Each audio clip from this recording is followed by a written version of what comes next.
గత 3 రోజులుగా ఆపరేషన్ సింధూర్ పేరుతో ధర్మ యుద్ధం చేస్తుంటే ఈ దేశ తిండి తింటూ కొందరు విమర్శిస్తున్నారని బీజేపీ ఎంపీ రఘునందన్ రావు మండిపడ్డారు. ఖమ్మం నగరంలో జరిగిన మీడియా సమావేశంలో కమ్యూనిస్టులు పలు రంగుల జెండాల లీడర్లు విమర్శిస్తున్నారని ఆయన తెలిపారు. బట్టలిప్పి మతం తెలుసుకొని మరీ చంపుతుంటే ఎటుపోయారు ఈ సో కాల్డ్ లీడర్లు అంటూ ప్రశ్నించారు. ఖమ్మం జిల్లా అంతలేని ఇజ్రాయేలు దేశం గాజాను చిత్రపటంలో లేకుండా చేసింది. కాళ్లకు పారాని ఆరకముందే సింధూరం కోల్పోయారు. భారత్ నిజంగా యుద్ధం చేస్తే ప్రపంచ చిత్రపటంలో పాకిస్తాన్ ఉండదంటూ రఘునందన్ రావు తేల్చి చెప్పారు.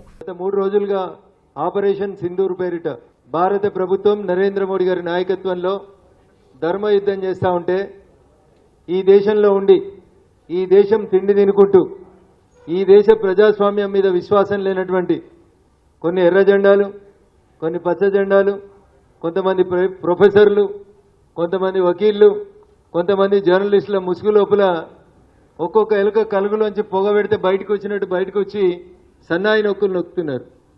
ఒక ఆయన అంటాడు ఇప్పుడు యుద్ధం అవసరం అంటాడు, ఇంకొక ఆయన అంటాడు ఉగ్రవాదులకి మానవ హక్కులు లేవా అంటాడు, ఇంకొక ఆయన అంటాడు భారతదేశానికి తీవ్రమైన నష్టం జరుగుతుంది అంటాడు.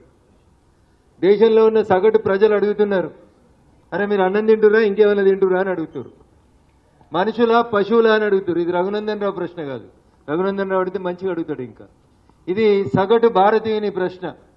ఈ దేశంలో ఉండి ఈ దేశం సొమ్ము తినుకుంటా ఈ దేశ పౌరసత్వాన్ని ఈ దేశ ప్రజాస్వామ్యాన్ని ఎంజాయ్ చేస్తూ ఒక్కొక్కరు సన్నాయి నొక్కులు నొక్కుతుండు. ఒక ఆయనకు ఆర్టీఐ కమిషనర్ పదవి ఎక్స్టెన్షన్ చేయలేదని ఒకరికి బాధ కోపం మన మీద, ఇంకొక ఆయనకు ఎమ్మెల్సీ ఎక్స్టెన్షన్ చేయలేదని ఇంకొక ఆయనకు బాధ ఉంటుంది, ఇంకొక ఆయనకు మనల్ని తిట్టేందుకు ప్లాట్ఫామ్ కావాలని ఉంటుంది, ఇంకొకరికి ఎన్నడో వెలిసిపోయింది ఎర్ర రంగు వాళ్ళు కూడా వచ్చి మాట్లాడుతున్నారు. ఇవాళ దేశం ముంగటికి వచ్చి ఒక సీటు గెలవలేని వాళ్ళు కూడా ఇట్లా రకరకాల వ్యక్తులు వచ్చి రకరకాల సన్నాయి నొక్కులు నొక్కుతారు. వీళ్ళందరి బాధ ఏంది? ఉగ్రవాదులు నేరేస్తే వీళ్ళకి కడుపును వస్తుంది, ఉగ్రవాదుల్ని మీద దాడులు జరిపితే వీళ్ళకి బాధ అనిపిస్తా ఉంది.